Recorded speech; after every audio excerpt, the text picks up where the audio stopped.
আসসালামু আলাইকুম বন্ধুরা, সবাই কেমন আছেন? যে যেখান থেকে আমার এই ভিডিওটি দেখতেছেন, আশা করি সবাই অনেক অনেক ভালো আছেন। আমি ভালো নাই, আমি একটু অসুস্থ হয়ে আছি, তো সবাই আমার জন্য দোয়া করবেন।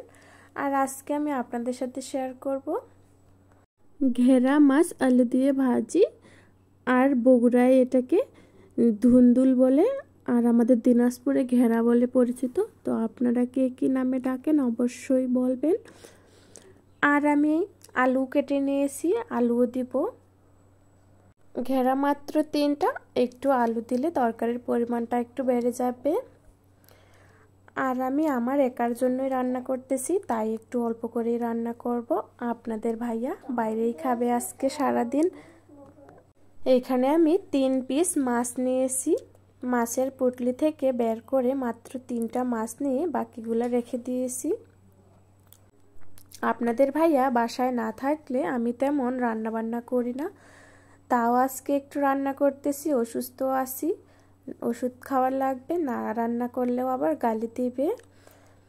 তো এখানে আমি প্যানের মধ্যে সবগুলাই দিয়ে দিলাম, আলু, ঘেরা, এরপর দিয়ে দিলাম মাছ, এরপর দিয়ে দিলাম পেঁয়াজ কুচি আর মরিচ।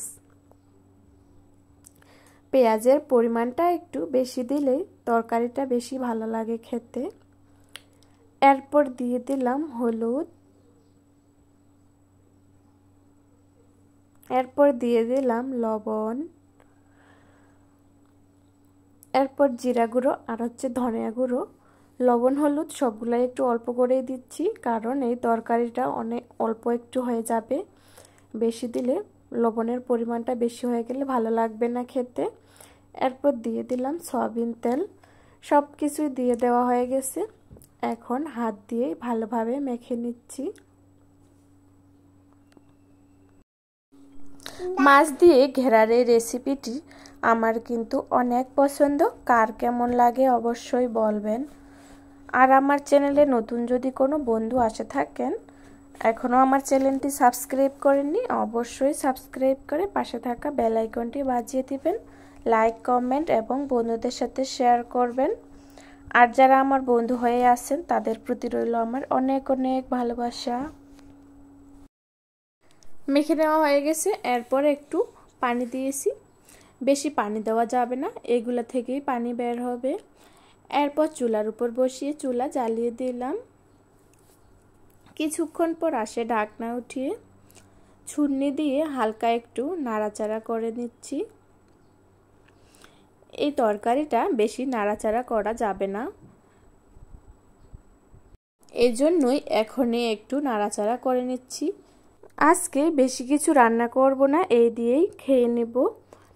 আর অসুস্থ হলে বেশি রান্না করতেও ইচ্ছে করে না, খুব খারাপ লাগতেছে, তাও একটু ভিডিও করে নিচ্ছি আপনাদের সাথে শেয়ার করব বলে। কি আর করার, ইউটিউবে যখন কাজ করতেছি যত কষ্টই হোক করেই তো যেতে হবে। তবে কবে যে সফলতা পাবো জানি না। আপনাদের সবার ভালোবাসা পেলে অবশ্যই একদিন না একদিন সফল হতে পারবো। আমি সফল না হওয়া অবধি সবাই আমার পাশে থাকবেন প্লিজ। এই যে দেখুন, পানিটা পুরো শুকিয়ে গেছে। এরপর আমি একটা হাত দিয়েই হালকা করে একটু নাড়াচাড়া করে দিচ্ছি, নিচে যেন দাগ লেগে না যায়, এজন্য। ছুন্নি দিয়ে নাড়া ঠিক না, তরকারিটা পুরো ঘেটে যায়, ভালো লাগে না খেতে। আর এই ভয়েসটা আমি শুয়ে শুয়ে দিচ্ছি, তাই একটু অন্যরকম লাগতেছে, কেউ কিছু মনে করিয়েন না, মানিয়ে নিয়েন একটু।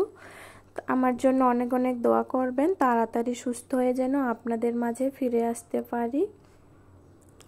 আমার তরকারিটা রান্না করা হয়ে গেছে, অনেকটা ভালোই লাগতেছে দেখতে।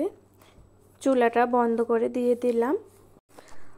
দেখতে অনেক সুন্দর লাগতেছে, তরকারিটা লবণীয় হয়েছে আর ভালো হয়েছিল। অসুস্থ মুখেও খেতে অনেক ভালো লাগছে। আপনারাও অবশ্যই এইভাবে একদিন রান্না করে দেখবেন, সবার ভালো লাগবে। আর আজকে আমি এখানেই শেষ করলাম, সবাই ভালো থাকবেন।